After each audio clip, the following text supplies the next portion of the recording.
Hey there, and welcome to Comedians on Technology, People, and Drugs. As always, I'm your host, Sam Joseph, and today we're very lucky to have comedian Nicky G with us. Hey, Nicky, it's really great to have you on the show. Thanks for having me.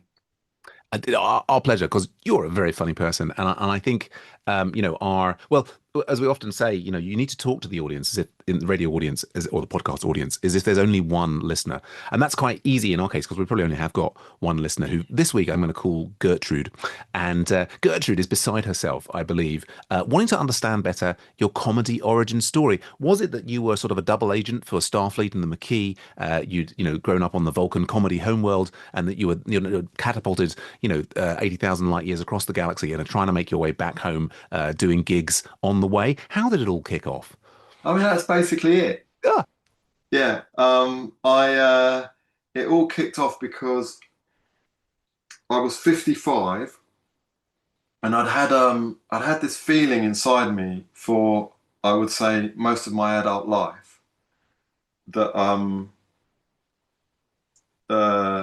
I wanted to, not only that I wanted to do it, I thought I might be good at it. Mm, But I think that a lot of people think they might be good at it. mm, I think most people think they might be good at it. Oh no, maybe not. I think most people think that I think most people in general probably think that that it's too terrifying to even contemplate. But as we both know, Sam, a lot of people think that they could be good at it because we've both been on the open mic circuit, and we both know there's a lot of people. There's a big conveyor belt. Um, so I had this itch basically that I wanted to scratch, and I'd just been saying it for a long time, mostly to myself. Um, and I turned 50, and then it was on my bucket list, obviously. And then I got to about 55, and then what happened was, well, I got to 55 exactly, and then one of my oldest and best friends, he was doing a night for charity where House of St. Barnabas, do you know it? no. It was on Greek Street in Soho. Great. It's actually no longer there, but it was they were doing a charity night for the homeless, Mm. and they got some members of the club to do stand up, and I think they gave them a little course, and then they had to get up and do it one night. And he asked me to come along. He didn't tell anyone he was doing it apart from his wife and Mm. kids, and so I went along with his wife and kids, and he did it. He was very good, and Mm. then we went for a drink afterwards, and we both chatted about our. He's a naturally funny person in real life, Hmm. and we both spoke about. It was the end of the year, Sam, and we both sort of harbored this kind of idea, and we said, listen, let's enroll on a course, Mm. and then let's do. It was the start of the year almost, so we said, listen, it was a little bit of a New Year's pact. Let's do it for a year. Let's do 50 gigs in one year. That's basically one gig a week. Mm. And let's give it a year and see how we feel. Hmm. And that's what happened. And then we both went on this course, 6-week course. We did 2 hours a week on a Wednesday night in town. Hmm. And then we did our showcase gig. And then a week later, I did my first gig proper.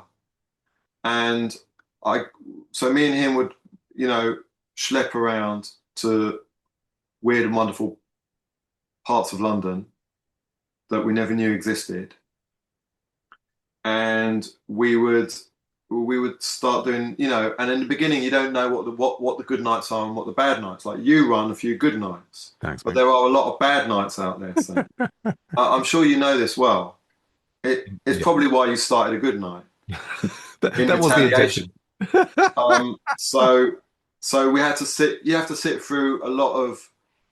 Um, well, I mean, I'm trying to be polite here, but the thing is, you know, the funny thing is I'm of a certain age, so um, something must have compelled me to keep going because there's a lot of travel. it can be cold and dark and wet and windy, and you're at home and you're tired, and you know everyone's tucking into dinner, and you just off you go, and you can leave the house at 6 and you don't get back till midnight, and Mm. you do that for 5 minutes, Sam. Oh, totally. Yeah. Okay. Um, and so what happened was, but I realized very quickly that, well, first of all, I started to realize what the good nights were and the ones I should avoid. And also, you speak to other comics and they tell you which the good nights are. And um, but the other thing is, I realized very quickly that I couldn't do one night a week wasn't going to cut it for me because I wasn't going to learn um, at a sufficient pace. I don't. I felt I needed to do 2 gigs a week in order to make progress. I sort of felt when I was doing 1 gig a week that I was standing still. So I needed to do 2 gigs a week, and I needed to get comfortable on the mic. And my friend, for whatever reason, and I think he had a few reasons, he stuck at 1 gig a week. Mm. So and that's to do with like, his commitments. And Sure. also, I just don't think he was compelled in the same way that I was. Mm. Like, I just got the bug very quickly. You know, I don't drink and drug anymore. So, which we can talk about, but Mm. it was just a buzz, Sam. Uh-huh. Yeah. And I don't have any other buzz. So that's my buzz. And so I started doing the 2 gigs a week, and I sort of just started, and so instead of going with him to all these places, and we would have a lot of fun together, Mm. I started doing some with him and then some without him. And so I started going a little bit more solo, and I also enjoy that aspect of it. I enjoy the traveling, going to all these weird and wonderful places. I now go around the country quite a lot. Mm. Um, I mean, mostly sort of, you know, around London in the south, but not always. I go up north and I go Mm. to other parts of England. Mm. Um, and so there's a lot of solitude, but that also gives you a lot of time to reflect and to read and to um, work things out. I enjoy, to listen to stuff, Mm-hmm. and I enjoy that. I enjoy every aspect of it. Mm. Does that answer your question? Absolutely. Yeah, yeah, yeah. I mean, I just asked the question and you ran. I mean, there's lots that I'd love to dive into, but that's a fantastic, overarching picture of that. I guess I'm excited to hear more about the the course that you did. I mean, and I'll just reflect this back to this that I understood it. So, you'd had this thought about, I'd like to give comedy a go. I could be good at it. It was on the bucket list, and it wasn't necessarily particularly getting towards the top of the bucket list, or you weren't making any plans. But then, because this old friend he'd done like sort of like a mini course, and then done this show that you went to, like you said, you made that New Year's pact together to jump on, and do like a full 6 week course together, right? That's how it all kind of kicked off. Yeah, he signed me up for it actually. He found a course and then he signed me up for it. So I needed somebody, yeah, just to get me started, and it was him. Yeah, But absolutely. actually, it was burning inside me for quite a long time. I don't know about burning, but Mm. it was nagging me. And I'd always come back to that thought, and I'm cross with myself now that I waited so long. Ah, I'm really cross with myself because obviously I'm now gigging with guys half my age and yeah, younger, and and the ceiling is so high for them. yeah, yeah. It's well, But when I was their age, I was a drug addict, and I wouldn't have been able to do, you know, I wouldn't have been able to do it. well. It's yeah. I totally hear what you're saying. I mean, I'm also a man of an age, and yeah, absolutely. The people we're gigging with very often in London are half our age. Like for me, I did try it like at 21 or so, and kind of crashed and burned, and was left with this feeling of like, Okay, it's impossible. It's only for like specially super talented people because I sort of thought people were making it up in the moment. I didn't realize there was a craft that you could learn, and I wasn't aware of any kind of courses that were available. And for me for many years it was in the back of my mind that it was something I was desperately afraid of.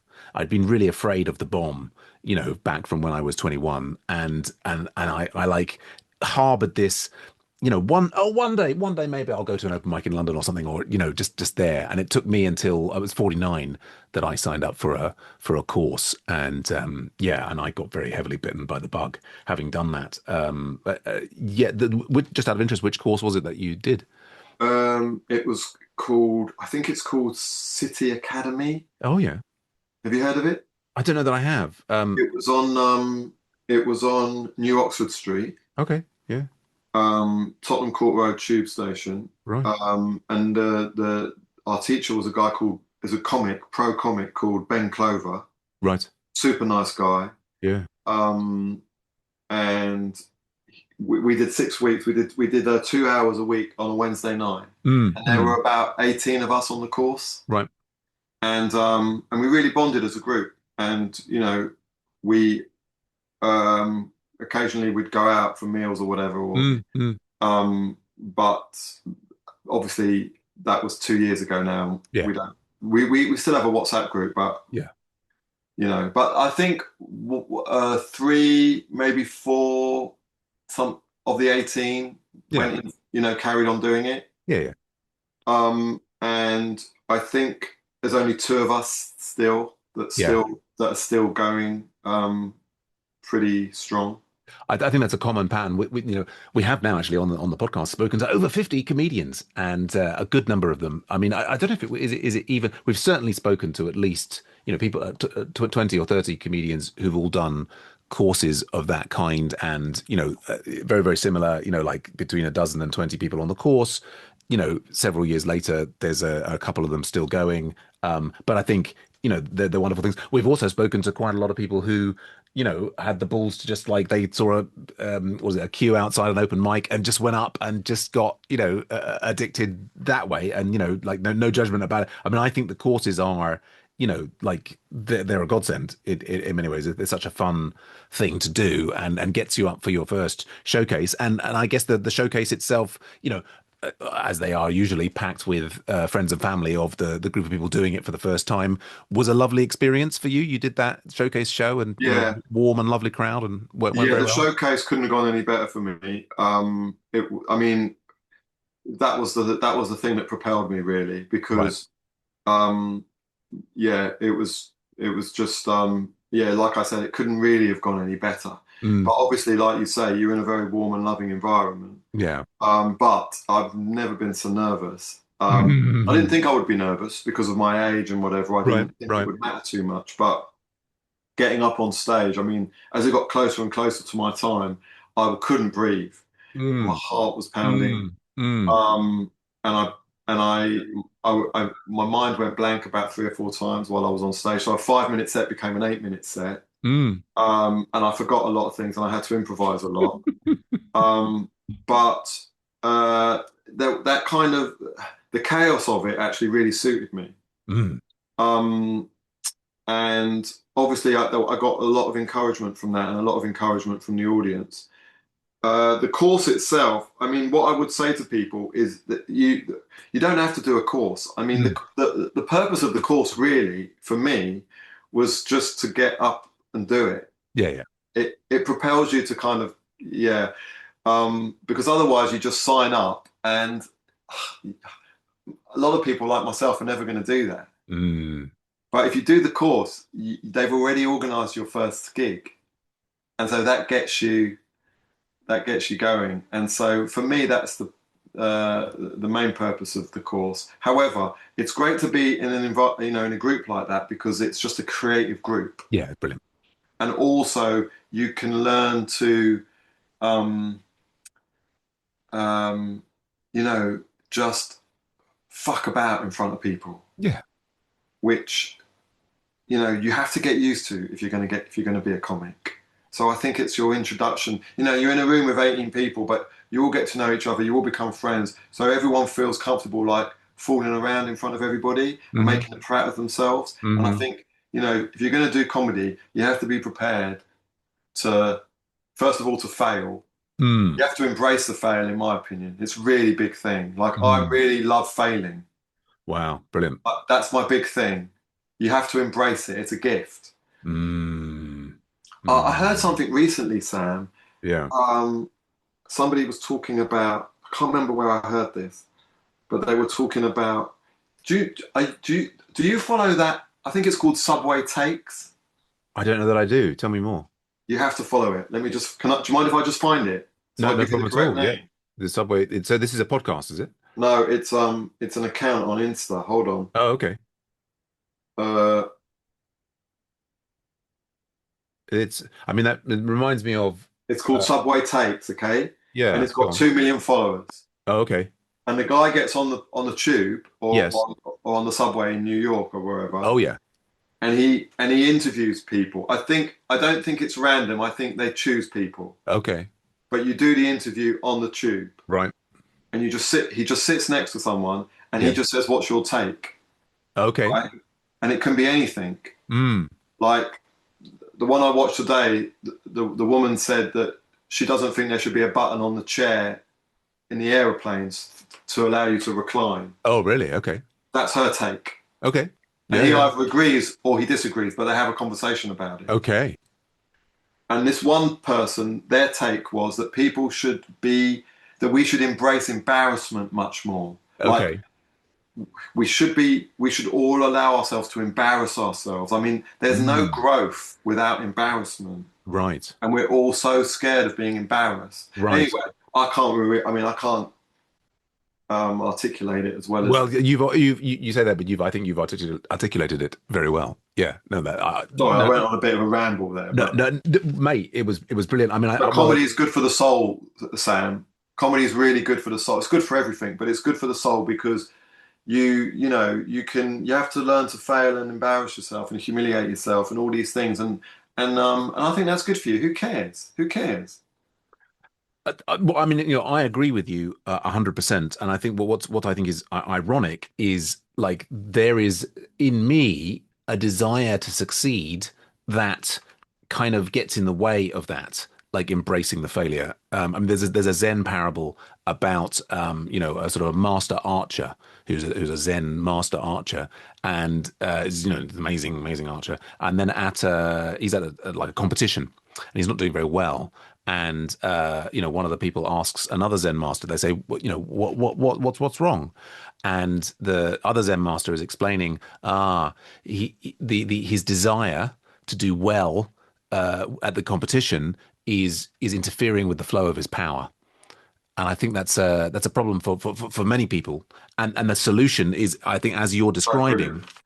as you're describing, is if you can truly So embrace good. the That's failure. so good. You know, That's what I love about you, Sam. Are you a Buddhist? I certainly have Buddhist leanings, shall we say? Yeah, yeah, because that's what I love about you. You've got all that knowledge, you've got all that stuff that like you said that thing I remember about the elephant and was it a mouse or There is the elephant and the man is basically about yeah, how our about the consciousness works. unconscious. Yes, Yeah, yes, that's just brilliant. But I'm going to give you something now which you're going to find brilliant, please. which echoes exactly what you just said about the archer. Mm. And this is a quote from Shane Warne. Are you a cricket fan? I know cricket. I'm not a Yeah, huge fan. Yeah, I'm not a cricket. I'm not a cricket. yeah, go on. I'm not a cricket fan, but I know who Shane Warne is. Yeah, yeah, So you know who he is. yeah. As a cricketer, yeah, Yeah, but you know that he was the best. I hear it was good. Yeah, I mean, I don't pay attention to these things, but yes, Yeah, yeah, he was the best, and he was the best bowler in history. right.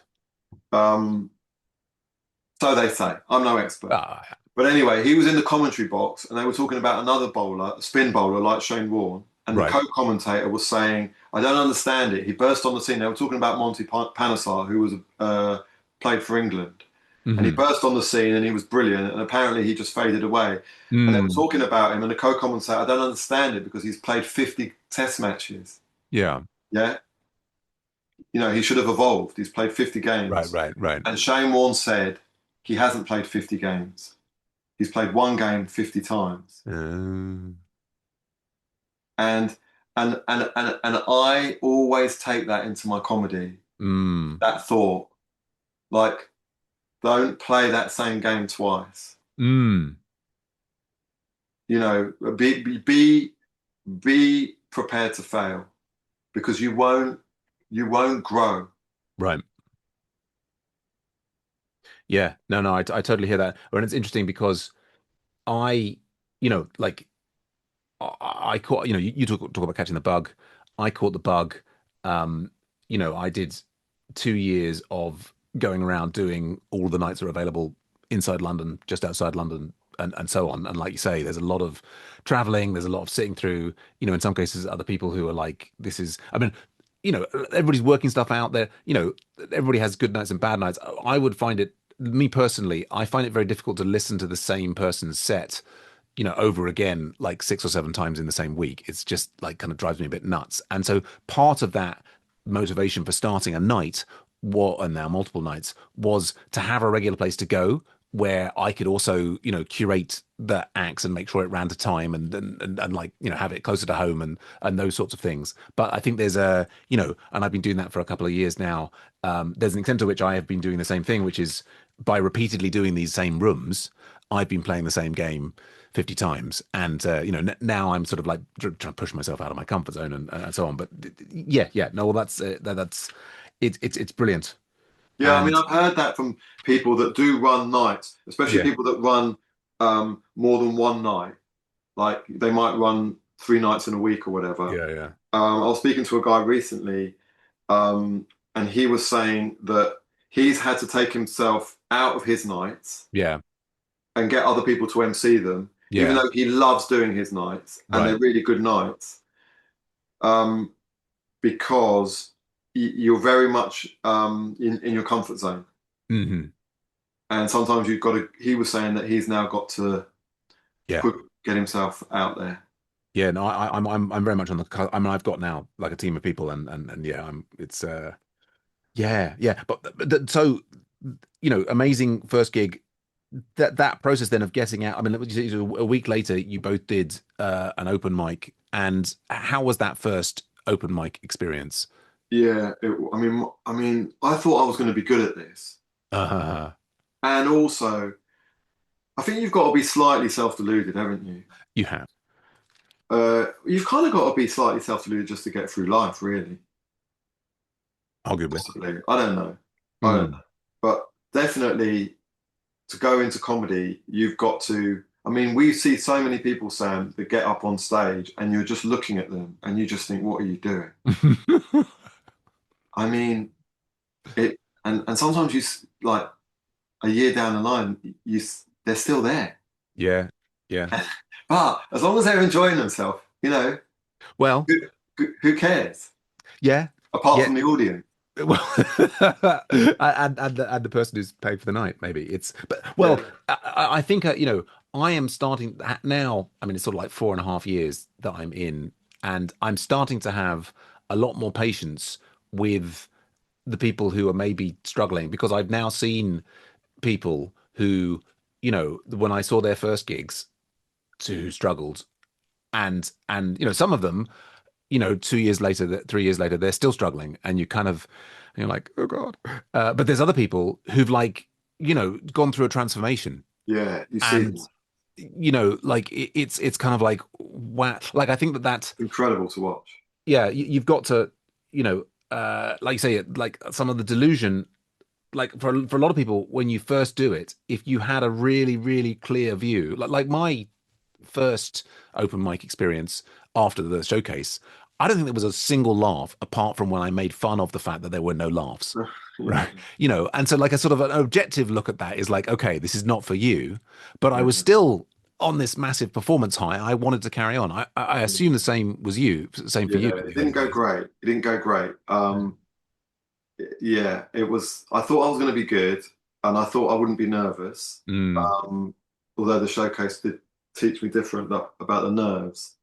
Um, I just felt that I was too old to care. Like I Mm, just oh, what? honestly thought I don't care what people think about me. I'm way past that. Right, Mm, that's one of the benefits of age. right. Um, so and that's another thing I really admire about these young kids that go up and do it is because I thought, God, I would have been so insecure at that age and so Hmm. beholden to the audience. Right. But these guys get up and they've got the necessary thickness of skin, and I Mm, really admire that, or the resilience, let's put it like that, robustness, which I wouldn't have had at that age.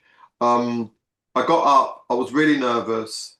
Um, it wasn't a disaster. mm, That's the best thing I can say. hmm. It wasn't a disaster, and I definitely I definitely caught the bug. Mm. Yeah. Yeah. Yeah. And I Brilliant. wouldn't, those first few gigs. But you know what, Sam? I would say if I look back at my first few gigs, those first 5 or 6 gigs, I got sufficient encouragement. Right. I had sufficient encouragement from people coming up to me or the promoter. Hmm. Um, one person took me aside and invited me to their night. And Mm, and and what I find is that I don't know about you, but I find that people are very supportive, very encouraging, mm, I mean, comics in general, I find, mm, not entirely, but mostly, mm. the vast majority are warm and generous. They're vulnerable, they're open, they're all the things that all the qualities that I like in people. Yeah. Um, they're seeking truth. There's an honesty. They're obviously funny. They're obviously all a bit um, odd. Yeah. Um, And amen to that. I mean, I think odd and weirdness, we need more of it. yeah. So I got, I had sufficient encouragement, Mm, and uh, and I think that's important. And I also encourage people when I see if I like somebody, mm, if I think they've done good, I make a point of telling them, yeah. particularly if they're new. Yeah. Oh, yeah. Um, yeah, Yeah. Yeah. Well, I was just gonna. I mean, the thing you're saying there about the young folks. I mean, my like normally I can't get out on a Wednesday night. My schedule changed around this week a bit, and I was out doing the Backstreet in where yeah. Hammersmith. Hammersmith. Yeah, with That's a good one, isn't it? his Pat Paris's gig. I mean, he's got other people running it. I just did it recently for the first time, and there were so many pros there. Yeah, I know it was great. I mean, I was just there, and I would just want to shout. Callum McIver was just hysterical. I mean, and I reached out to him afterwards to just like some particular material that he'd done. I mean, he was just joyful through. And there was another guy. I'm going to look him up now. I'm going to look him up now because I'll forget. Yeah, Callum McIver Should, was really should I great. know him? You'd have seen him around on the circuit potentially. The he's done our nights quite frequently. How do And you then spell Callum? it's Calum with just one L and then MCIVOR. We can put a link. I can put a link to his Instagram in the show notes. We should get him on the podcast actually. With hysterical guy. Yeah, here he is. See He's if I really recognize him. coming on. I don't And think I do. I don't think I recognize him. well, it's funny. There are so many people trying to perform in London, and there was another guy whose name I don't remember, but they were telling me he was on his 20th gig, and just this guy. I think I'd seen him earlier on, or maybe his 10th gig, Was he a and black guy? no, this was sort of like an Asian, like Southern Asian guy, and Right. I mean, I was complimenting him after the gig, and he was saying, "Oh, but I've only got 5 minutes." I was saying, "But mate, it's fucking great. I mean," and I'm like, so he'd done, I think, quite a few of the same ones that I'd seen at the previous like 10 gigs previously, but he'd added like a couple of topical ones related to the Iran war and stuff. It just, but for a person who's like 10 or 20 gigs in just really, really, I mean, like it's like Yeah. I was like, I hate you because I know. I want what it is you've got. I So did this gig the other day on mm. Saturday with this guy who I've now done about 3 gigs with, Oh yeah, and he's only a few months in. yeah. He is bloody good. Ah, He's a tall black guy, okay. but his name escapes me at the moment. Well, don't worry. We can always get extra people in the show notes. Um, But I wanted to say, from when I think you came and did Sunset, in the early days, yeah, I did. and Yeah, then like a year and a half later, you're doing so like in the same way that I was saying to Callum, he did some, like he was, share his material. But I think what you've been recently doing, and the way that, as I think others have described to me, the way that you're moving energy around the room, and the way that you're flipping where people are going with where they think you're going to going, and then you sort of zig and zag and so on is masterful. And I think you're starting to get the plaudits for the great work that you're doing. So I mean, it's like you may be frustrated that it took so long to get here, but I'm just glad you are. no, no, no, that's really nice of you. Thank you so much. I have no frustration, zero frustration. Doesn't to me it doesn't feel like that's a long time.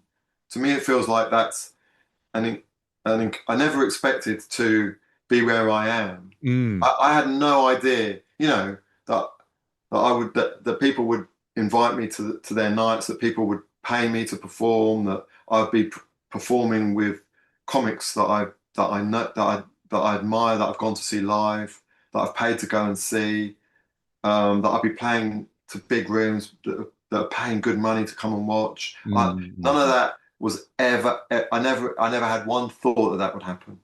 Well, that's, I mean, and that's part of the secret of success. I think, I was probably like 5 gigs in thinking this is, yeah, yeah, my ego, famously larger than the known universe. And I think it's, well, I mean, at the moment I'm getting excited about doing festival shows. I do not seem to have done well, particularly in competitions or in, yeah, I've been going, 4.5 years, and I'm quite pleased with where I've got to on some sides of things. But yeah, it's but I think to come back to what you were saying before about embracing the failure, I think to the extent that you can, get out of your own way, that you're not, handicapped by your ego wanting to get to certain places, and that you just be in the moment, embrace that failure, and keep learning. That's, Yeah, I mean that's the ideal. So I wouldn't say that I fail as well at that.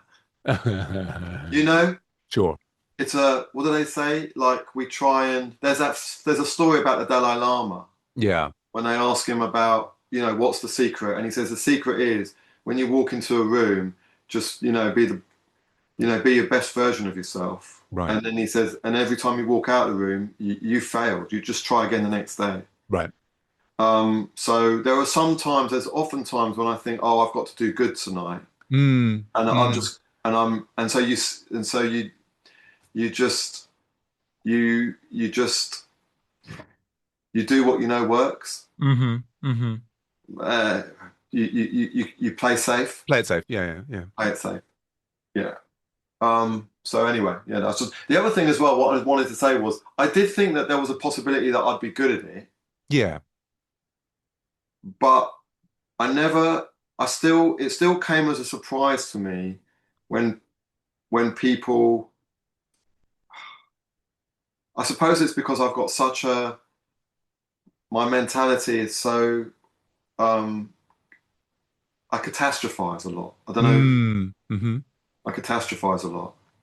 So I think that, um, and it's always held me back. So I think that, when, um, on the whole, I mean, since I've been doing stand up, I mean, on the whole, it's been such a positive experience. Mm, But when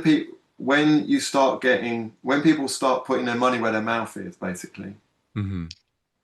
that still came as a surprise to me, Mm, and it still comes as a surprise to me. When I get, when people come up to me and, um, when, uh, yeah, and people are positive towards me.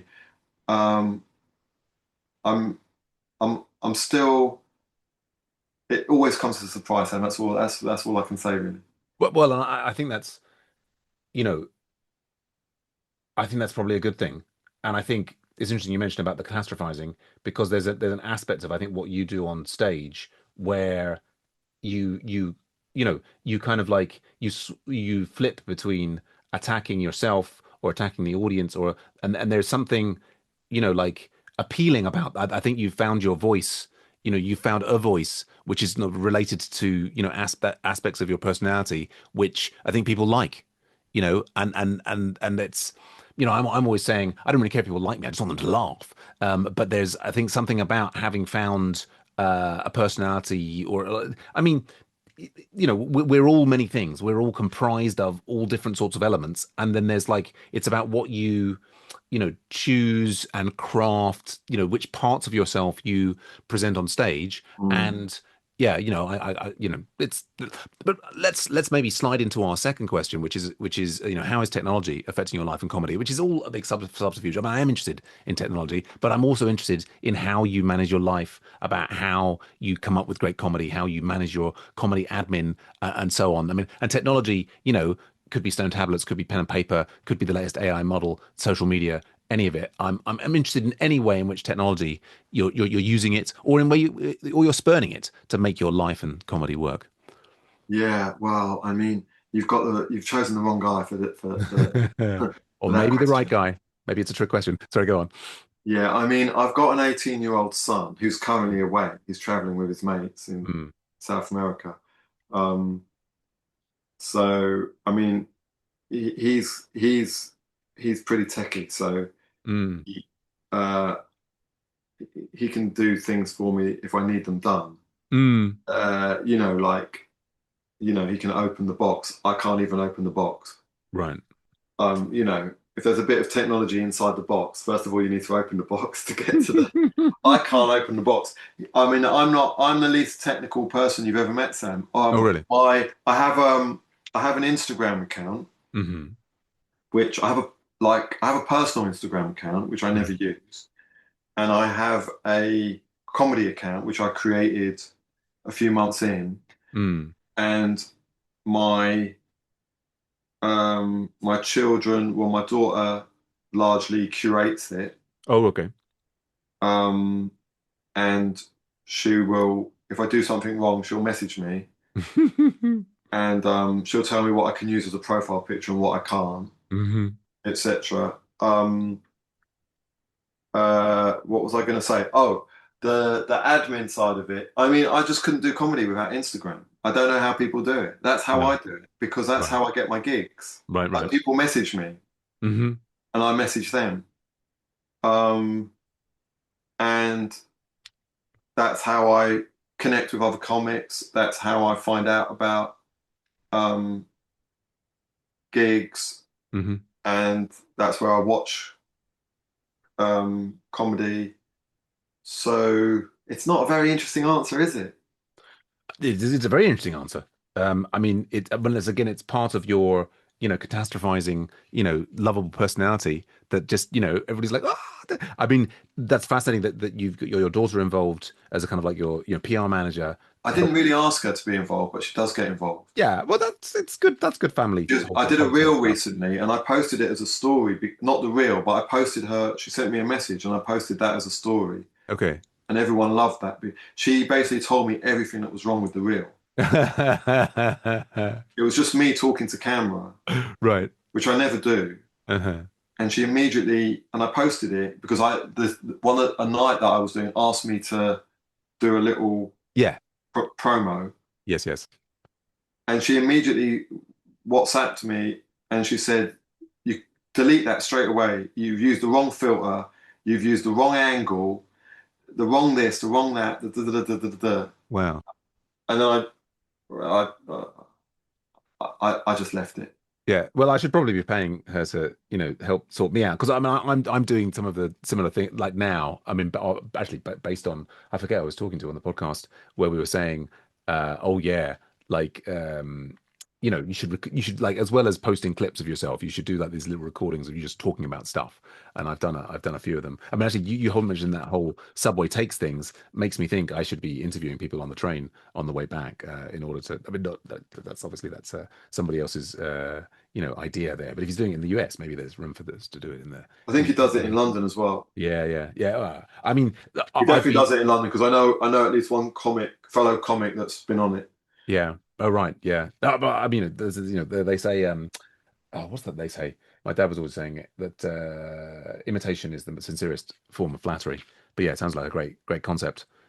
Yeah, yeah, so that's yeah, but you're describing there how yeah you're not leaning. I mean, like Insta, you're using it in that way, but so like um and then that's sort of like it's not your wheelhouse, so to speak, and you've got some support from your daughter. But then in terms of like coming up with your comedy, most of the comics that we speak to are writing things down in their phones.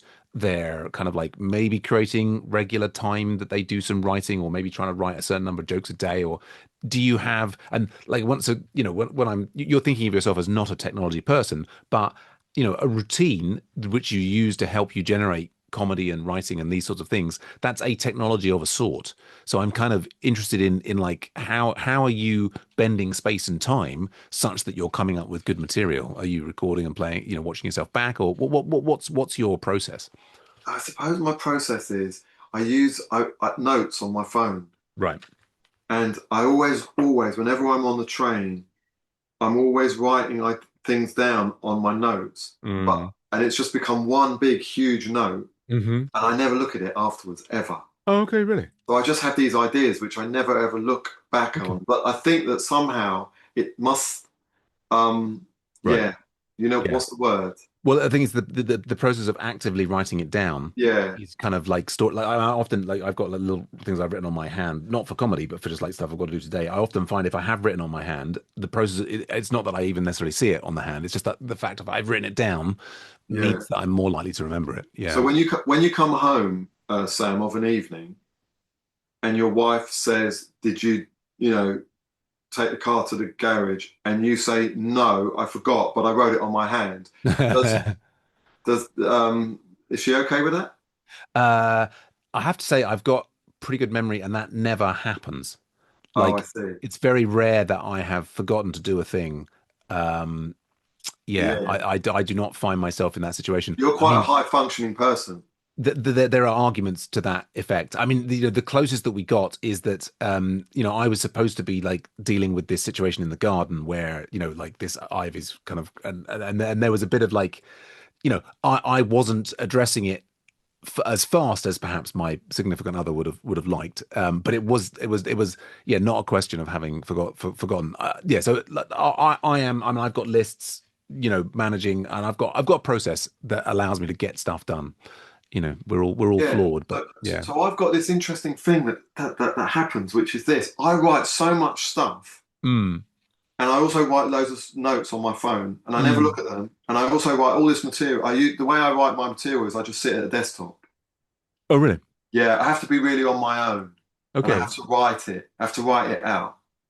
And then Right. So, what happens go is on. I just write reams and reams and reams, and I never look at that either. Oh, really?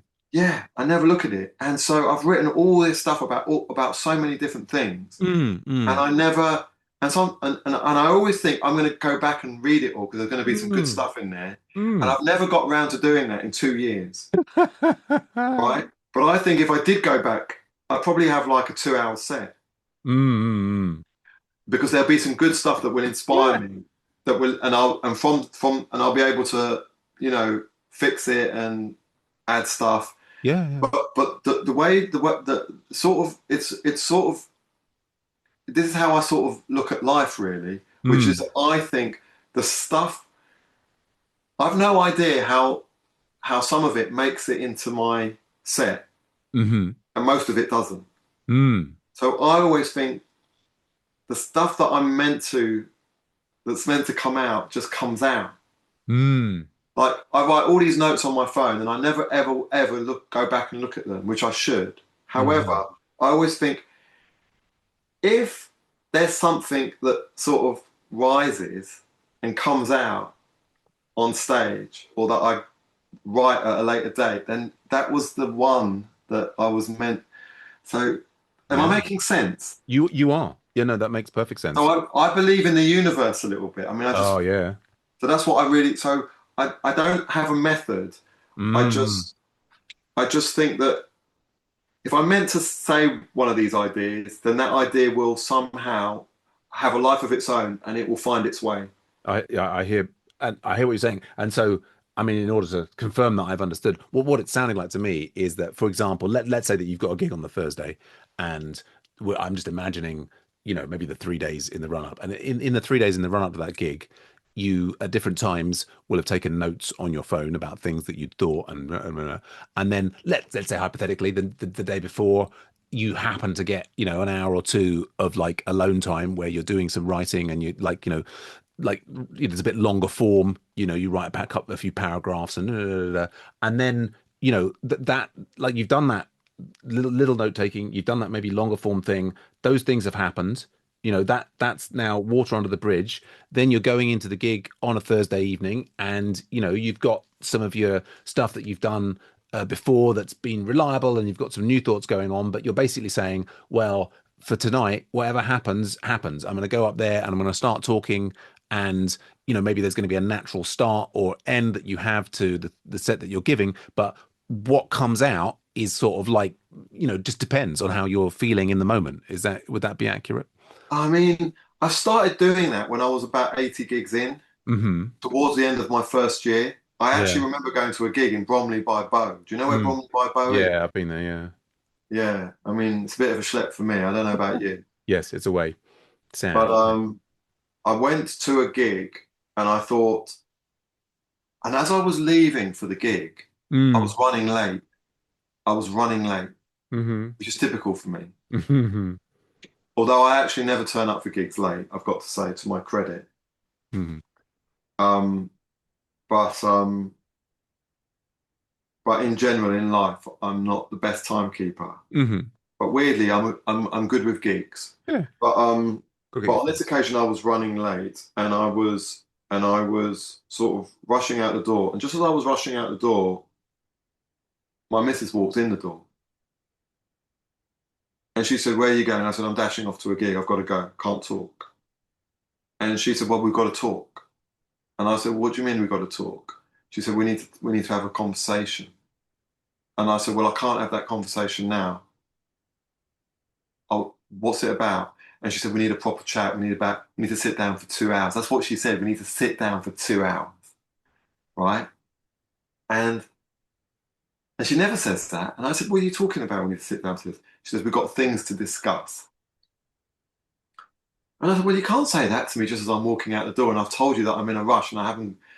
And she said, "Well, we don't have to have that conversation now." I said, "Well, you've just stressed me out. Like, what's it about?" She said, "No, I'm not going to do this now."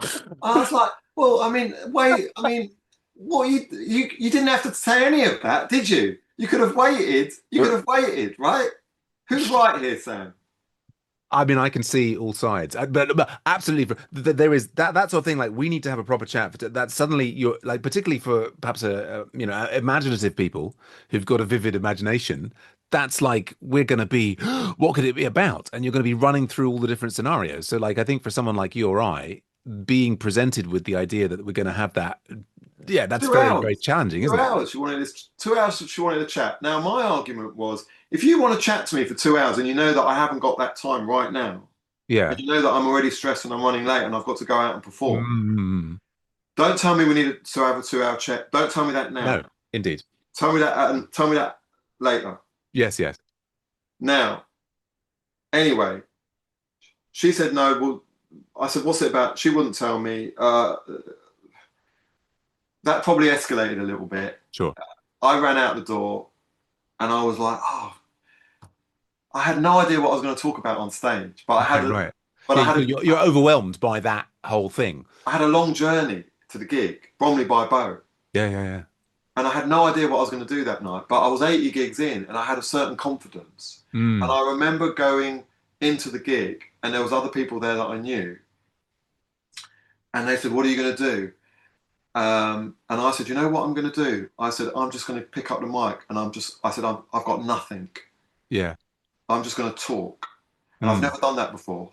Mm. And they said, "What are you going to talk about?" I said, "Well, I've just had a row with the missus. I'm just going to talk about that." Yeah, yeah, And I was on in the second half. And of course, all the other comics were encouraging me. They were like, "Yeah, yeah." I think they just probably wanted to see me like die yeah. on my ass. So, Yeah. um, which is always great.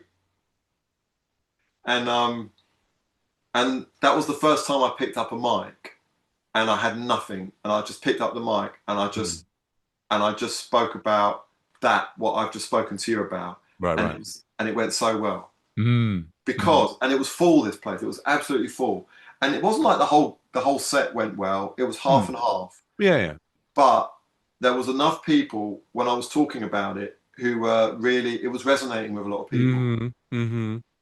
And so, um, yeah, I just did what was going on for me and in that moment, Right. and I spoke about it on stage. Mm.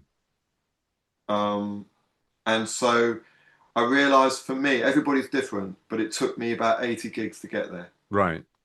Yeah. Yeah, no, no, brilliant, brilliant example. And I mean, I really love what you're saying about the universe and the flow. And I mean, there's some situations not dissimilar to that that I've pursued. I mean, I've tried largely at my own nights of kind of like going the flow, and I do this like virtual reality comedy where I do my comedy booby trap where I take 5 thoughts from my day and then I just sort of like just do like crowd work and talking about these 5 things from my day and with very little preparation. I mean, I'm actually recently trying to put a bit preparation into it, but I'm really interested in that.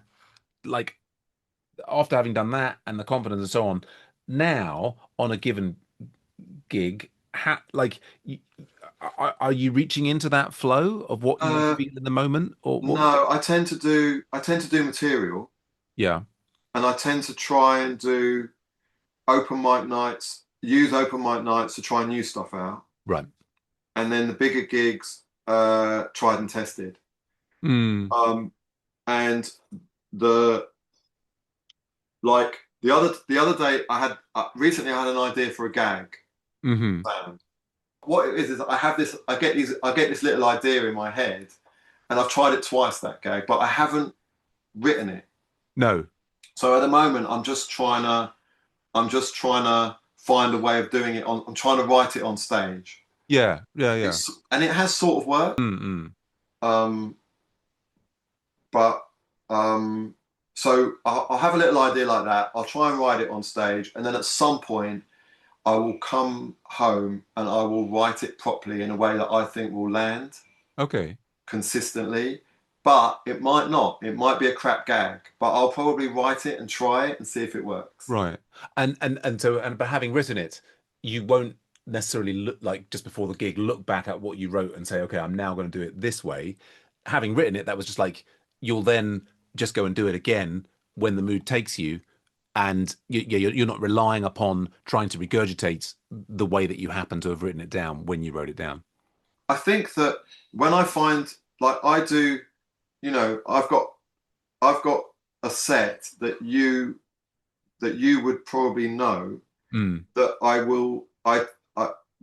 when I do that routine, I tell it in the same way every time.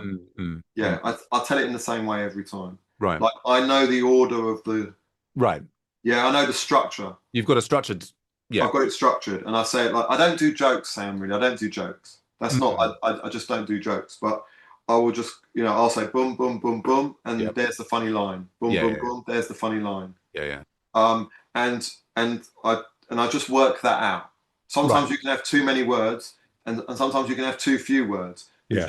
You've got to work out Yeah. um, and I think I do all that stuff kind of a bit unconsciously, Yes, yes.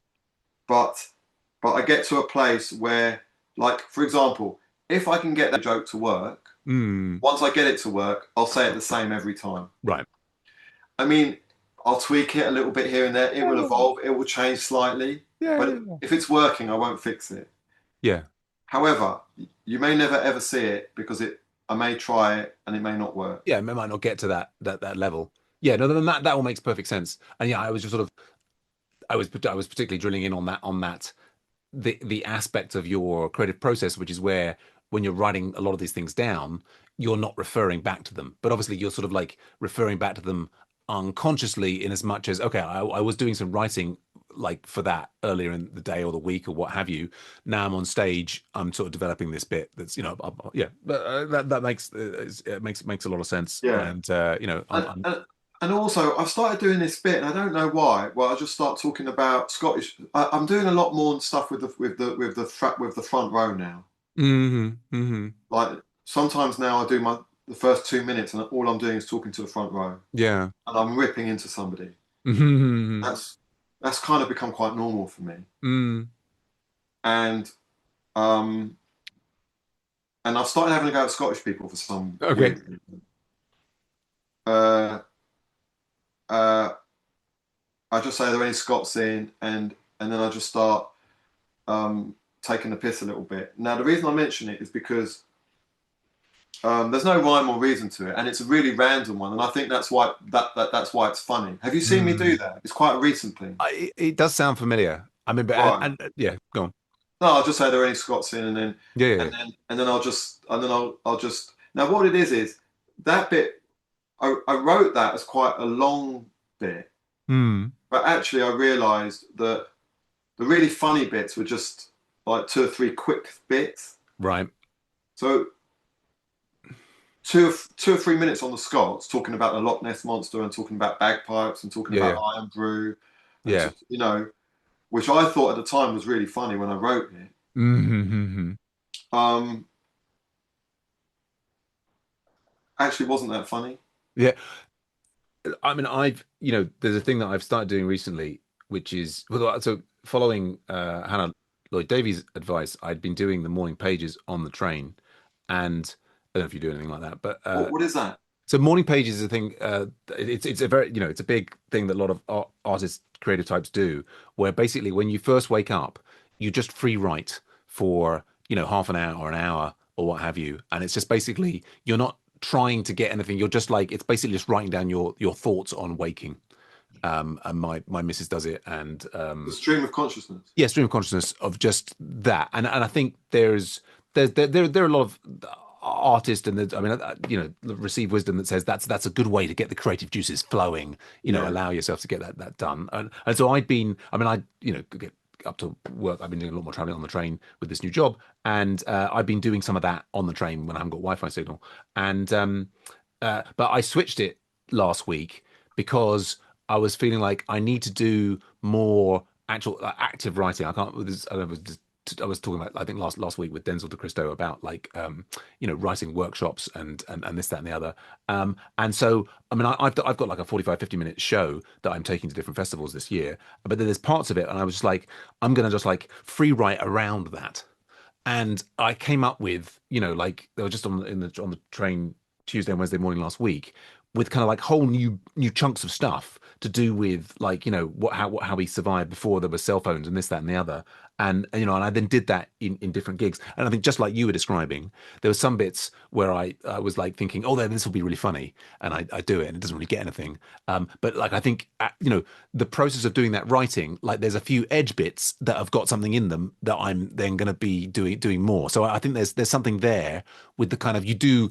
I mean, they often say that this in writing a novel, right? Is you should write a lot more than you actually put into the novel. Like if you're doing character development, right, and you're talking about character, you should write lots and lots about this character's history, and then you're not really even going to use most of it in their, the way that they appear in the novel, but somehow by having done that bigger piece of work, that sort of fleshes them out as a real character so that when you are talking about them in the context of the novel, they actually come across as more real. I don't know if there's a parallel there, but anyway.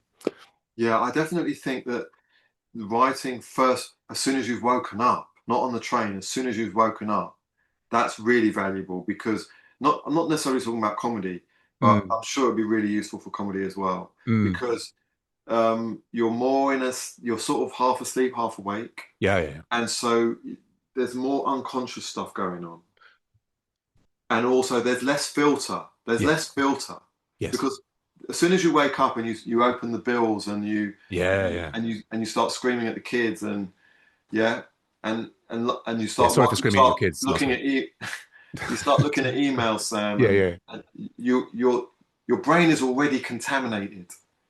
Oh, completely. Yes, Yeah, yes. and that really gets in the way. And I think if I should keep a notebook by the bed so that I Yeah. wake up and the first thing I do is I just write without thinking.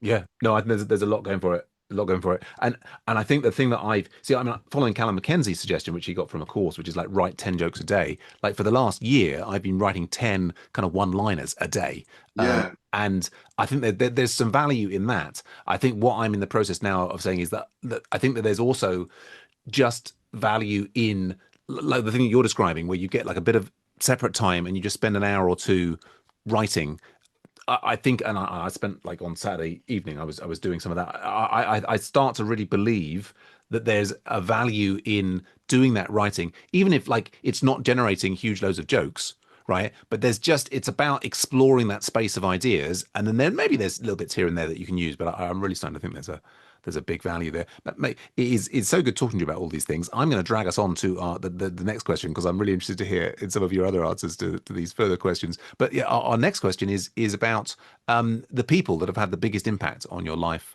and comedy. And often, we may have in the comedy origin story, we may have covered them already. But anybody like who might be other comedians who inspired you, people on the circuit, people in your family and your friends. Obviously, you mentioned your friend who you did the course with and so on. But yeah, who are the people who are having the biggest impact on your life and comedy?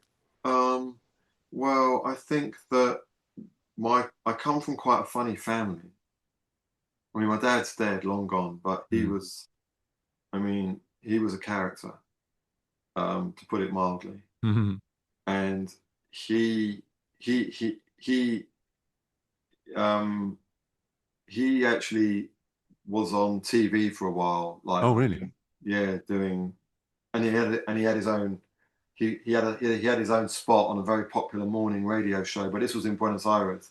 Okay. Um, and but he was a complete bum. Like he wasn't a successful man, but Mm. he was proper funny. Mm. Um, my mum's also very funny. Mm. Um, mm, yeah, my kids are very funny.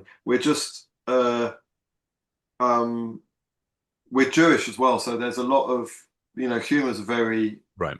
big thing. Mm. There's lots of great. I mean, Jackie Mason was a huge inspiration. I Hmm. went to see him in my 30s Mm. with my then girlfriend, and we were like in the second row, I think. And it's one of the most memorable nights of my life. I'm not a big student of stand up. I don't know a lot of comics. I don't, Hmm. I haven't been to many shows. I've Mm. never, um, um, I haven't followed it, but I always liked it when I saw it. When I saw Billy Connolly or someone Mm. like that, Mm. or Richard Pryor. Hmm. And when I see them on the telly, Mm. these great guys, um, and going to see Jackie Mason live, wow. Mm. I mean, that was almost life-changing experience. Hmm. Um, he was playing a sold-out run on Shaftesbury Avenue, Mm. and the night that I went, there were loads of famous comics there in the audience, Mm. old school comics, Hmm. people like I don't know Bob Monkhouse and people Yeah. like that. I Yeah. think those sorts of comics. Hmm. Jimmy Tarbuck. Yeah. Yeah. Yeah. Do you remember? You Oh, yeah. remember because you're I'm yeah of an age. Yeah. Yeah. you're of an age. So I don't know exactly who was there, but I Yeah. remember seeing these old school comics. Jim Davidson, I think I can't remember who it was, but there was a few of them. They'd all come to study him basically. Hmm. Hmm. Um, so that was an amazing night. So in terms of my comedy now, um, the question is who inspires me, right? Or the biggest impact. And The so biggest you impact. like it that which could be, oh, this like for example, I think, I was always amazed by Eddie Izzard. Yeah, But also yeah. to do with like family and friends and people that support you. It's like it's the people that had the impact. A lot of people talk about their parents, which you've already talked about. Or just the person. I mean, I often mention Jazz Matu, who encouraged me. Is another comedian who encouraged me during an early gig or what have you. I mean, you've talked in general terms about people being really encouraging and so on. Yeah, but it's impact. Things that have knocked your life or comedy in particular directions through the actions of that particular person. Yeah, I mean, I could give a shout out to so many people, Sam. There were people around me in my social life, like good friends. There's one or Mm. two. I mean, I don't know if they'll listen to this podcast, but Mm. one of my best friends is called Alice. Mm. Um, she's been so encouraging, No, so that's great. supportive. I've Mm. basically I've had I'm not going to start naming names because I'll just forget people, Sure. but from my social life, friends and family, I've had nothing but a really, really positive reaction, Hmm. Hmm. which I've been really surprised about, actually. I actually Hmm. thought doing this at my age, people might think I wasn't prepared for um, uh, how the positivity. Right. I wasn't prepared for it. I wasn't expecting it, is what I'm trying to say. Yeah. A pleasant It, surprise. yeah, everyone is, um, everyone really likes it. Mm. And in terms of me doing comedy for the last, I've been doing it for 2 years, Sam. Mm. Mm. Um, I have to give a shout out to Andy at the Fridge, Hmm. Hmm. Yeah. because that's my local night. Mm. I live around the corner from there, Right. and Rosary I Crown. yeah, and I didn't discover it until a good few months in. Mm. Mm. I've been doing it, I don't know how many months, but I'd say at least 6 months without going there. Although Mm. I'd heard about it, Mm. and obviously there were loads of open mic nights in London. There's several every night of the week, Yeah. and some are better than others, and some are bigger than others, and some are more slick than others. And as we know, the Fridge isn't particularly slick. Well, I would But just I'd say that like I don't you I managed a gig there recently and I was impressed. I thought the standard of the acts was very high, including yourself and Andy with the things that he's doing technically as well. Different songs that he's putting on so on. I'd say it's like I'm impressed. I think the Fridge yeah, is doing he's well. quite a techie guy. Yeah. But obviously, it's quite, um, you know, it's um, it's tatty, right? Well, I mean, like it's not like the actual it's the basement of a pub. It's Yeah, it's it's got no unvarnished. airs and graces. Right. However, I found it. I felt at home there. It was local to me, Mm, and he was very encouraging to me brilliant. and always giving me advice. And he was the second person to offer me a headliner spot Mm, to give me 10 minutes. He's always been really, really encouraging. He's always really liked what I do. mm, There's that night gets a real mixed bag. You get some top comics going there, pros who go mm, there every week in order to try stuff out, and they yeah. travel from outside London. Mm, So you're always going to see good comedy there, mm, and mm, then you're always going to see people doing their first gig yeah. and people doing their millionth gig, but they're awful. Um, so you do get a mixed bag. Sure. Um, So I have to give Andy a shout out. He's become a friend of mine. Yeah, that's great. He's a nice guy. Yeah, yeah. Um, there are loads of people I've made. I mean, in terms of comedy, I've made. There's been This is the things, Sam, is that obviously I'm older than almost everybody. Yeah, yeah, yeah. Not everybody, but almost. Almost. Yeah. No, I know. We're in a not dissimilar boat. We're I think. same generation. Right? I'm older than you, but we're same generation. Yeah, yeah, yeah. But I mean, and, I, there- and there's like Andy Zapp and John Sharp and so on who are older than us, but the majority of them are all much younger than us, isn't it? Yeah, I always say if you can remember the R. White's lemonade advert, Yeah. yeah, Yeah, yeah, yeah. then Absolutely. you're speaking my language. There you go. Then, um, but then these young kids, I've never been made to feel. I don't know about you, but I've never been Mm. made to feel like I'm not in the club. Yeah, yeah. I think it's if there's any lack of clubness, I think it's partly well, as I say, there's a broad thing about comedy which I think is, it's exposed to me some of my own hypocrisy in that some, I've come into like comedy rooms and there's been people of all different shapes and sizes and all different backgrounds and you know like it pains me to say it, but like there's been parts of my mind which is sort of like, oh, that I've sort of I've kind of like looked at people and thought less of them, if you know what I mean. I mean, this is happening much less. This doesn't happen anymore because I've been, my own internal kind of like it's not what's the right word? Like my own. up my own arseness has been exposed to myself, and I think I'm better for it. But like, there's people who I wouldn't necessarily have talked to at a party, I right? see.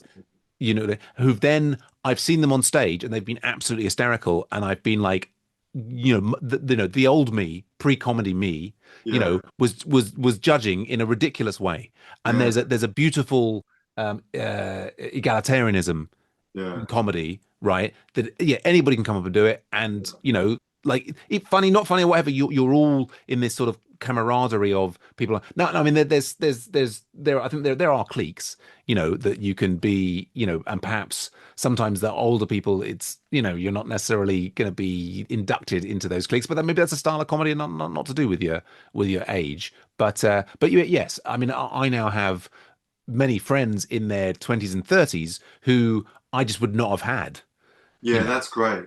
That's like, yeah, like intergenerational friendships are somewhat rare. I would, in my prior to coming into comedy, I didn't really have friends with people who were not in my same age group. Do you know what I mean? well. I mean, not according to the rumors, sir. Oh, But well, I mean, they are going to strip me of my but leaving princehood. leaving that aside. Leave it that side. We can't comment Yeah, on ongoing court cases, obviously, but yeah. Um, but I would say that apart from your children and their friends, right, which is always a certain type of relationship because sure, you're their dad, right? yeah, absolutely. So, but to hang out with young people, I mean, I never even thought about this prior to doing comedy. But Right. what a gift that is! Yeah. What an absolute gift! Yes. Um, and also, it's not just age either, is it? It's class, Oh, absolutely. all class, all color, all sexuality, Yep. all everything basically. Yeah, completely. And so that's a real blessing. And also this thing about not judging. I mean, the older I get, the less I'm very conscious about. So that going back to what the Dalai Lama said, like there's nothing to be gained from judgment. Even judging somebody who's done the most despicable thing, I try Mm, not to judge them. Honestly, mm, this is how I live life. All I see is trauma. right. You know, if Yeah. somebody, I mean, I just try and have compassion for people. Um, I think such is the path to happiness. Yeah, yeah. absolutely. So, but in terms of comedy, I completely hear you. Um, you People will surprise you. But what I have found is that I do gigs sometimes, and I do like I'll do what they call a black room, and I do like a Friday night, and it's almost exclusively black, and it's almost exclusively young. Mm, I don't understand a word the comics are saying. Well, I mean, I'm exaggerating, mm, but a lot of them are using words that I'm not familiar with. sure. And I asked them afterwards, what does that? It's interesting. Mm, I think a lot of it they take it from either America or other parts of the world, and sure. it becomes part of their Yeah. patter. But I have night, and they all go out afterwards because they're young. Mm, It's like it's 11 o'clock, let's say, and they're all going to go and do karaoke in Shoreditch, hmm. and they're trying to drag me, trying to drag me into the cab. I'm not going. I'm not going to do karaoke in Shoreditch at 12 o'clock at night on a Friday. Hmm. I'm going home. Yeah. Do you know what I mean? I've got Well, to be up in mate. the morning. I can't function on 4 hours sleep. So, but it's really nice that they try. Yeah. It's really nice to feel like they don't see your age. No, Um, it's being accepted. Yeah. yeah, and so I have found that. I can't even remember what the question was then. Well, I mean, I think we've covered it, which is about we were talking about the people who've had the biggest impact on your life in comedy, and you have a great shout out to your Yeah, so great I could friend have mentioned loads Alice. of those young people who've really Right. supported me, who've given me some of my first paid spots, Right. who've put me on professional bills. Um, you know, the very first, I could shout out so many people um, that have been so kind to me and so supportive and so encouraging and really, really on my side. Again, what a nice experience. Yeah. Yeah. Absolutely. Absolutely.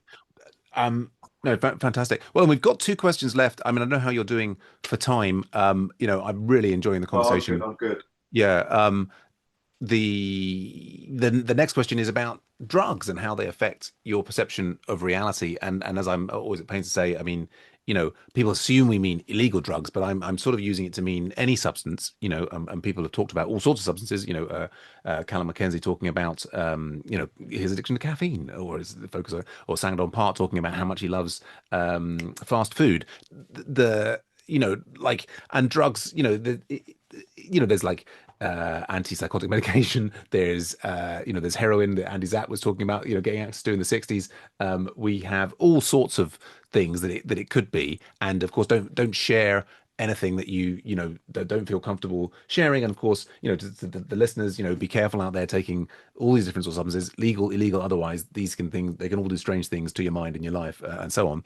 But yeah, how have substances played a role in your life, and do they continue to play any role, and how do you end up seeing reality as a result? I think that I don't take drugs anymore. I don't think I take. Let me think if I take any drugs at all. I don't take recreational or mind-altering drugs. I don't drink coffee anymore. Totally Uh-huh. addicted to coffee. I don't smoke nicotine. I don't smoke at all. Um, whereas I used to. I don't drink caffeine basically, Mm, either in tea. I drink herbal tea and water. mm, mm-hmm, Those are the only things I drink. mm-hmm, Um, uh, so I don't take any pharmaceutical products, believe it or not. mm-hmm. Um, I'm I'm a I'm a clean living guy. Brilliant. Yeah. However, it wasn't always. No. No, no. I was taking drugs from about the age of 12. Mm-hmm. And I know that probably sounds ridiculously young, but it would have been 12 or 13. I started smoking pot, Mm-hmm. as we called it. I don't know what the kids call it now. Mm, Dope. And but obviously came from a troubled background and just started hanging out with loads of kids who were also quite troubled, mm, and we all got into drugs together, and we just, it's true what they say, isn't it? I mean, smoke is a gateway to other harder drugs, mm, and it was for me. I was mm, taking, I went from, I went from puff. I was smoking puff. I would say probably until my early 20s, but I got so paranoid. mm, I wouldn't. I I wouldn't. I gave up around about the age of. I can't remember exactly, but let's say 20 or 21. yeah, yeah, For me, it's I would take any other drug yeah. before that. Mm-hmm. I know it's seen as a I don't know what category it's class C or Yeah, I mean, in America, it seems to be decriminalized, and yeah, I mean, yeah, it's almost decriminalized here, isn't it? there's yeah, I'm unclear because I don't follow the news, but If yeah, you got caught with a little bit of puff on your pocket, I don't think they're going to do anything. yeah, I mean, these things come and go, and obviously people, Don't quote me on that, kids. yeah, You well, know, but it's certainly the attitude towards it has changed over the years. But yeah, I mean, I can relate strongly to that because I also, you know, yeah, about the same point I found I induced extreme like just anxiety and was no yeah, fun anymore. No. yeah. So I gave that up, and I wouldn't go. I wouldn't. I'd take anything before smoking a joint. It Yeah. just for me, yeah, for me, a pot is the pit for me. Mm. But then I started to get into. I mean, at a young age, when I was a teenager, I was doing mushrooms. I was doing acid. I was Hmm. doing. I got into. Then in my early 20s, I think I got into amphetamine, Hmm. and then I I progressed on to.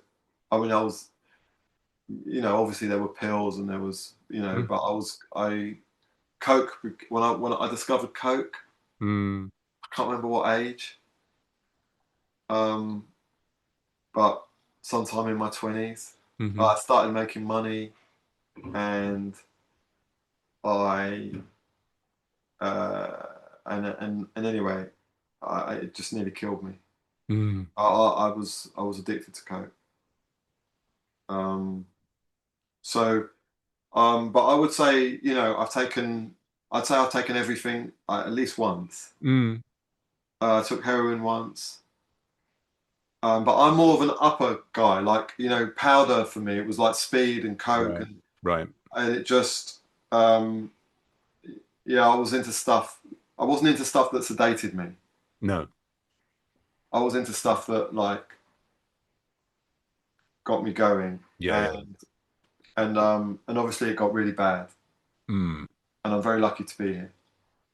But I've been clean now for nearly 20 years. Oh Haven't had a God. drink or a drug. Haven't smoked a cigarette. Haven't had a coffee. Um, uh, And right, the second part of the question was, how does it shape my perception of reality? Was that it? Yeah, I mean, and so partly this comes from, when we originally started the podcast, I had a co-host, and he was particularly to like the process of trying to change the scheduling of hallucinogens for use in like, treatment of PTSD and depression and these kinds of Yeah, things. And yeah, so that sort of partly informs the question. And I think there's also, this idea that I mean, I'm really interested in what is the nature of reality, and the things like Aldous Huxley's Doors of Perception, and acid and mushrooms, and these different things. Some people might claim that you can see the universe more truly on these substances, or other people say no, it's like it's a random, you know, it doesn't mean anything at all, and yeah. So I mean, it sounds like you were using the uppers earlier in your life to feel different about the world, and you like say it got to a difficult place, and you've now like now you've had clean 20 years. I mean, presumably your perception of reality is night and day between those two different periods of your yeah, life. yeah. I would say that I wasn't trying to change what did you call it? The something of the world?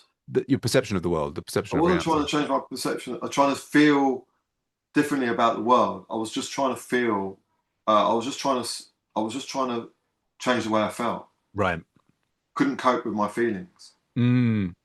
That's all it is. That's it. That's the only reason anybody ever takes a drug or a drink. Mm-hmm. Even people who aren't addicted. Mm-hmm. When you come home at the end of a hard day's work and you have a glass of wine or a gin and tonic, Mm-hmm.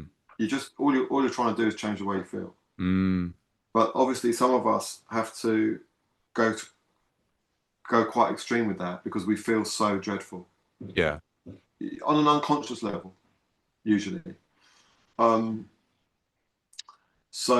but obviously, I do think that I think it's really interesting what they're doing with hallucinogens and depression and anxiety and all that stuff.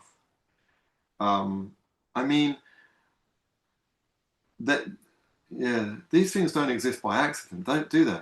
Like mushrooms, and Mm. there has to be a purpose. It's well, I mean that slides into our next question, which I mean I think the question you're posing could be answered both ways, but yeah, I think that slides into our next question, the final one, which is what does it all mean, this life, the universe, and everything? I mean, that does like we live in this seemingly extraordinarily complex world with extraordinarily odd things in it, like there are mushrooms, and even like caffeine itself is an extraordinary, you know, chemical. And you could, Crazy. yeah, so like, I was driving the other day oh yeah, to. I was driving. Sorry, I don't want to bore you. I'll be no, very no, tell quick. me, But I was driving on Friday. Where are we now? Monday. yeah, I was driving on Friday for about 6 hours. I had to go to Hampshire and somewhere, yeah, and I had to drive back as well. mm, Um, and then I had to, yeah. I mean, I was at least 6 hours in the car, mm. and I hadn't slept the night before. Oh God, I know, not because I'd been out having fun. mm. I just had been unable to sleep, I hear you. Yeah, yeah. and I was falling asleep at the wheel. Have you ever been in that situation when you're on the motorway? Oh yeah, yeah. I know what you mean. Yeah, it's just dangerous. Yeah, yeah, It's really dangerous. Like you feel that you're literally dozing off and you can't stop it. yeah, yeah, yeah, And I just pulled up at the nearest services, at the first services. yeah. I was and I just went and got myself an Americano, a black Americano. Mm. Now, I never drink coffee. No. I was addicted to coffee. Yeah, yeah. And I just had an Americano, and I obviously wasn't going to drink the whole thing because I was worried what that was going to do to me. Yeah, yeah. So I just had literally about 4 or 5 sips. Yes. This was after about 1 hour of driving. Yeah, yeah. I couldn't stay awake, Sam. Mm. I just did 5 more hours of driving without thinking about it. Yeah, yeah, yeah. Caffeine is such a powerful, crazy Very, drug, very powerful. Yeah. but you don't realize it because you drink it like most people drink 2 or 3 coffees. They drink it first thing in the morning. It's well, Um, and yeah, I mean that's you get to the point where basically, and I think ironically, your body gets acclimatized to it. That's the right word, accustomed. And then this was yeah, where I was like 3, 4 years ago. I would just be drinking very large amounts of coffee to feel normal, just to feel yeah, awake. And that's it. I mean, it's just oh Yeah. yeah, yeah. But all of these things, you know, is there a purpose to life? Are we living in a simulation? Is it all a strange dream in the mind of God? Like, what's your take on the nature of reality? And if that's too big a question, like some people are like, but I mean, you like you talked about at the beginning. Let's not be embarrassed. Let's embrace failure. Who cares what anybody thinks? Actually, sorry, that reminds me, about this. I often think like, why do I care? Why am I not more fearless on stage? I've watched my father die. I've been through, like with yourself. We're older men, right? Yeah. Not to gender us particularly, but like we've had all those experiences. Why should we care quite so much? But I mean, I think you're probably doing better than I am in like not caring. But so you probably don't care about the question. But as I often say to the guests, it can just be what does life mean for you in what gets you up in the morning. But if you have got a bigger perspective on like what is this weird, crazy thing we're in, I'm all ears. Okay. Yeah. I just don't know how eloquent I am. I think it's a great question, and I'm I'm a very I'm loath to say this actually because it it sounds because it's not accurate, but I I'm a spiritual person. Yeah, I'm not a religious person, but I am a Mhm. spiritual person. Amen. I have no problem with religion though, Mm. but I believe in God and I believe in the universe. Mm. Um, and I I actually think that I largely think that everything is written. Mm. Mm. I really think it's all written, Mm. and I think there's everything happens for a reason, and I think there's a purpose Mm. behind it all. Mm. Um, and I think that we're here. We're all capable of. Humans are. We're all human, Sam. Mm. We're all capable. We're all capable of being Hitler, and we're all capable of being Mother Teresa. Mm. I don't know how good Mother Teresa was. There's probably some scandal Mm. about her. She might not be the best person. I don't No. know. I haven't been following, but yeah, we're all somewhere on that spectrum. Right. But but because with Hitler, he wasn't born that way. You're not born evil. Mm. Okay, you sound doubtful, but that's my take. Mm. I think that that's that was a consequence Mm-hmm. of something that happened. Mm-hmm. Um, and and the same on the up on the up on the up on the other side of the spectrum. Mm-hmm. So I think that in terms of myself, I believe that I am here to improve, right? My purpose is to improve day by day. Um, my purpose is to break the chain. Like there's lots of things historically with my family, Mm. such as drug addiction, alcoholism, etc. Mm-hmm. Um, and if I can break the chain, then I give future generations in my family a chance. So my purpose is to grow, to evolve, to improve, um, and to accept my failings, to I mean, as I get older, I'm way more philosophical about life. But I also actually, I think as many of us do as we get older, I see much more the importance of being good. Um, yeah, of thinking of others. I mean, all that stuff. I think it's all largely written. I think that that thing that happened with Trump, when Trump dodged the bullet, do you remember Oh, that? I do, yeah. By a millimeter. He scratched his ear and he moved and the Right, bullet right. went, yeah? Uh-huh. Or do you believe that happened? I don't know. Okay. Well, if that happened, Sam, Yeah. that's crazy. Yeah. He dodged the bullet Yeah, it's an amazing story. and then he fell and then he got up. I don't know if you remember. He was Hmm. surrounded by security, Yeah, yeah, but he yeah. got up, he had blood on his ear. Yes, yes. Some people think it was staged. Okay. But putting that aside, he got Yeah. up and he raised his fist and he Uh, said, I can't remember what he said, yeah, it was like, you know, like screw Biden or whatever it was. Yeah. but in that moment, I knew he was winning the election. Mm, I knew mm. it. Oh, it was an incredible what's the word? Like pastiche. It like that I mean I never watched any of the footage of it, but I saw the photos of him with the blood and his fist in the air, and it's kind of like, yeah, that's like it's picture perfect Yeah. what you need in that And it's situation. so perfect that some people believe it was staged. Right. Now, I won't get into that because I don't know. Well, but who knows? I mean, like I haven't followed that. But what I right. would say is that if that's for real, then then he was chosen. Hmm. Now, I'm not saying he was chosen necessarily um, for good or for bad. Hmm. I'm just saying he was chosen. Hmm. I'm saying I believe there's a purpose behind it all. Right. Sometimes good things come in bad packages, Hmm. Hmm. or sometimes bad things are meant to happen Yeah. in order for good things to happen. Um, so, and I trust I personally I trust the universe. Mm, mm. Oh, well, thank you so much for sharing it and sharing it very, very eloquently. I mean, it resonates with some things that I'm starting to concur with my middle son, who really believes in fate.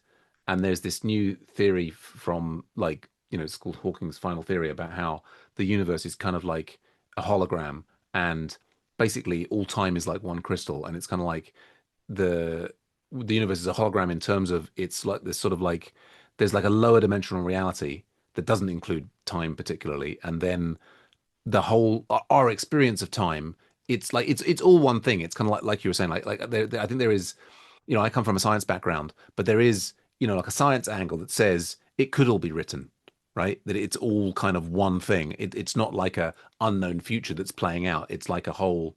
And then I spend all this time listening to Eckhart Tolle, and he talks about how like we evolve through challenge, and like I mean, but I think that there is like well, that's something you were saying earlier, which is lovely, is about not judging people. And it's very easy to get onto this track in your mind where you're like, that person's bad, I hate that person, whatever.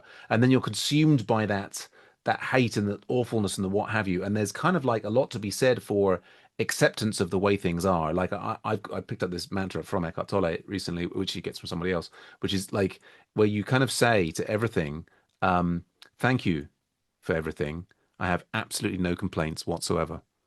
Mm, And there's something about, and it doesn't mean that you have to, it doesn't mean that you shouldn't, call out injustice, or if you're pro Trump or against Trump or whatever it happens to be, it doesn't mean that you shouldn't strive for the things. But like a lot of the human suffering comes from us complaining about the way things are now. And mm, actually you can potentially use the difficulties and the challenges to become more conscious of the moment, and to be more in the moment, and to be more compassionate, and to judge less, and so on.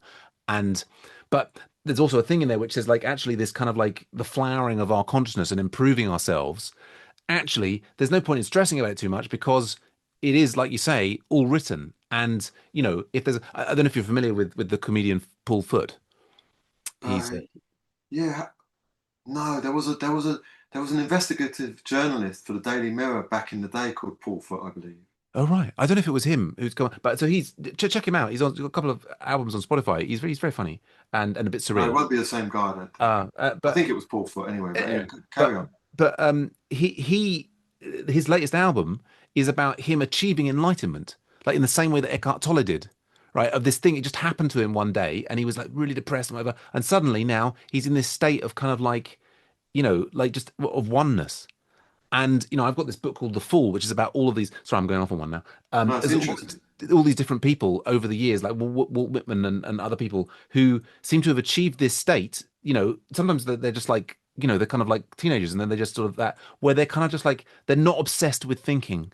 And there's this idea that kind of like the human condition, we're kind of like we're in this like I think both you and I are probably big overthinkers. I don't know. That's always been my thing. Is the constant churning of thoughts is a kind of like I can see it now. I mean, it's an addiction, and I can't really stop. And then there's little practices you can do to try and disconnect from it. But I don't know. I was trying to sort of connect with I think the beautiful things that you were saying about it being written and about there being a higher purpose. I'm like so many of these things, like you were saying, like people could be aren't born evil.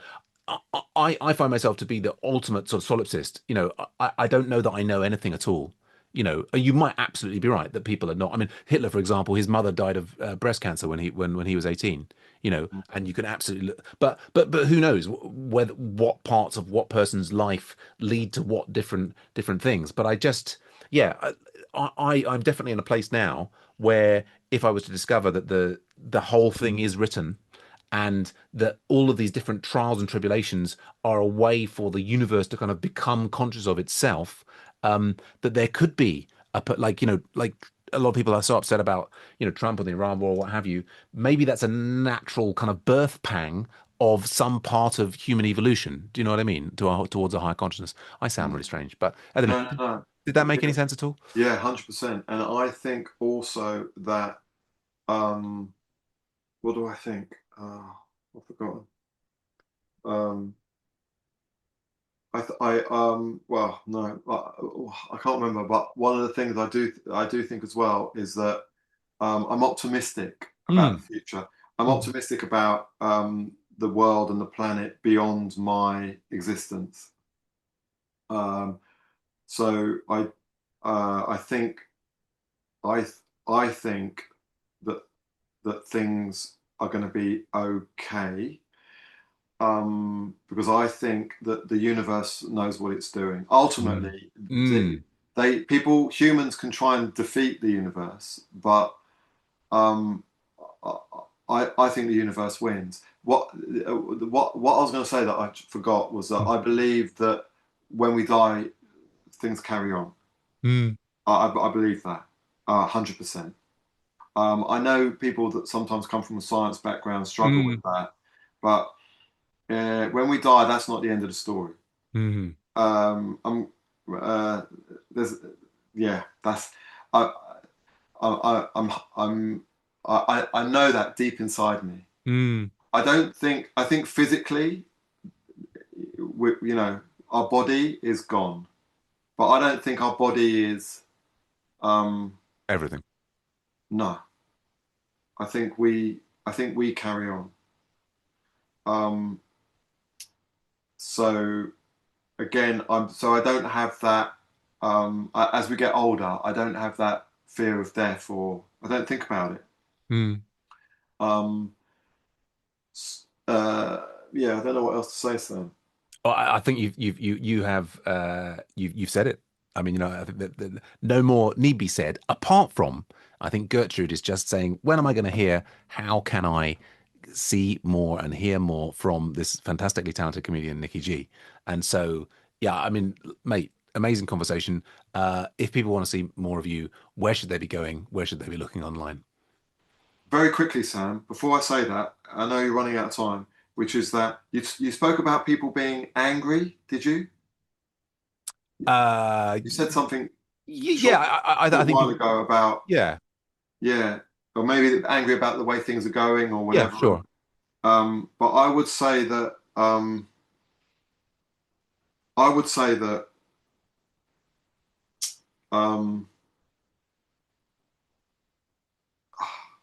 I'll try and do this quickly, but there's like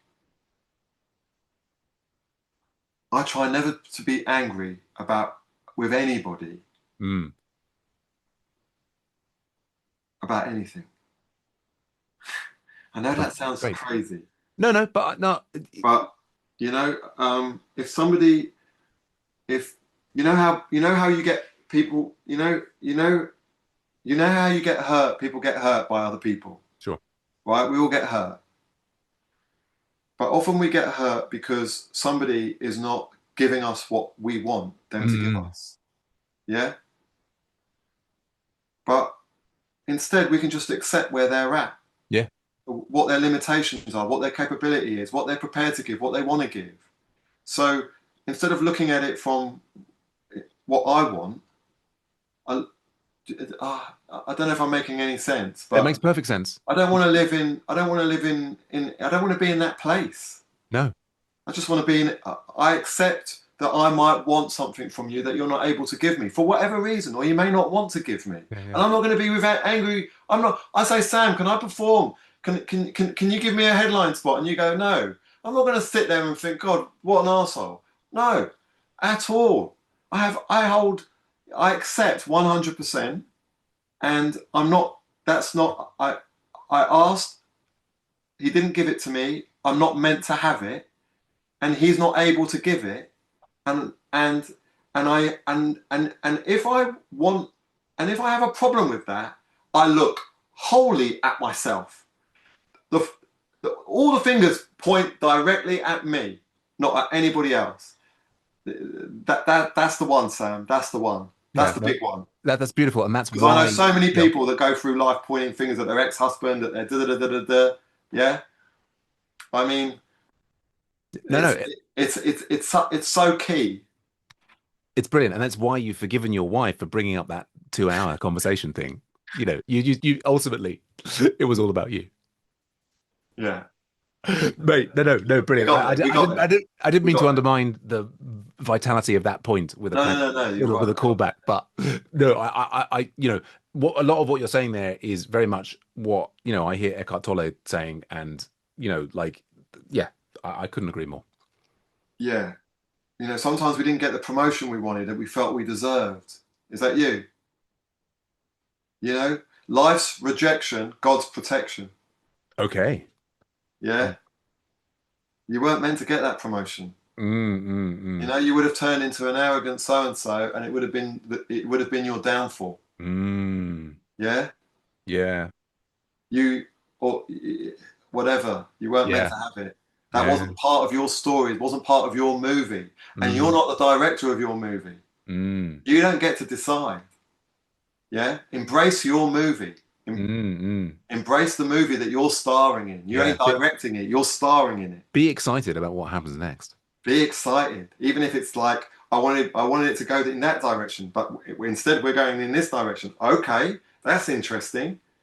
It might even be really painful, but I'm embracing it, It's brilliant. however hard and difficult and painful it is. Well, and to the extent that where is your life's movie going next in terms of you performing in places that people could see you? Okay, so I have a night called the Doris. The next one is April 29th. I encourage people to come to that. We've got that's a I run that night, and it's almost it's become a pro night mainly, but we get really good acts. Um, that's in King's Cross, April 29th. Um, I've got I've got I'm performing at Big Belly and Up the Creek. I've got those coming up. Big Belly is on April the 8th, which is a Wednesday, I believe. Um, do you want me to look at my schedule? Ah, well, is I your don't have schedule to. It's not is that interesting. oh well, I mean, we can absolutely get it into the I'm into doing the a show notes. charity night. I'm Yeah, doing yeah. a charity night, which is at the Dublin Castle. Do you know the Dublin Castle? I don't know that I do. The Dublin Castle is like a legendary music venue. It's a pub in Camden Oh, Town wonderful. on Parkway, and they've had like legendary acts over the years. Brilliant. Madness and Mm, Amy Winehouse, and you could just reel them off. mm, It's a music venue, and I don't think they've ever done comedy before mm, once. And this brilliant comic called Naif um, is organising. He works in the mental health sector, mm. and he's a great guy. And he's organised a charity gig, and that is coming up very soon. In fact, I'd like to give that one a plug. So I'm going to find out. That one is on the 7th of April. 7th of April. Yeah, there Brilliant. you go. Yeah. Well, that's, we'll get all of these in the show notes and others, if there are any other ones, we can get them in. And then we'll get because you're on Instagram, we'll get your Instagram link in there. And do you publish your like upcoming shows on Instagram? Sometimes they tag me, so you Ah, can yeah. you can see those on my, and also I will put them on my stories. Okay. Yeah. So Great. if people follow me, they can see my stories. Yeah. Rock and Yeah, roll. I mean, I share anything that they give me to share. I share it. Yeah. You Well, we'll know, get, I share your stuff. you do, which we appreciate. Yeah. Yeah, I mean that's all part of it, isn't It's quid pro quo, as they say. it? Yeah. Yeah. Yeah. One, No, one day you'll give me that spot, Sam. oh, mate, eventually, I've got these these puppies. One of them's called Spot. You'll have him. He'll be your Spot. Uh, I've got to say, what an amazing conversation. And thanks everyone for listening, particularly you, Gertrude. We love you. And remember, you can help support comedians on technology, people, and drugs by following us on Spotify, where you can ask questions and add comments. But just do follow us on Spotify because that'll get us up the rankings and more people hearing these amazing conversations from fantastic comics like Nicky G. And we look forward to being in your ears again soon. Last word to today's fantastic guest, Nicky G. So, um, nothing changes if nothing changes. That's one that I was given very early on in recovery, when I went into recovery for drug addiction.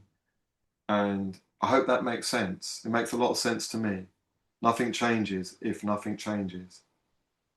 So don't wait around waiting for things to change. Yeah. If you make the changes, things will, things will, self-explanatory, right? Yeah. One of my biggest things is that, or one of my biggest gripes is that there's a lot of people who are trying to change the world and they're not trying to change themselves. Focus more on yourself and the world will change for the better. There you go. That's my last word.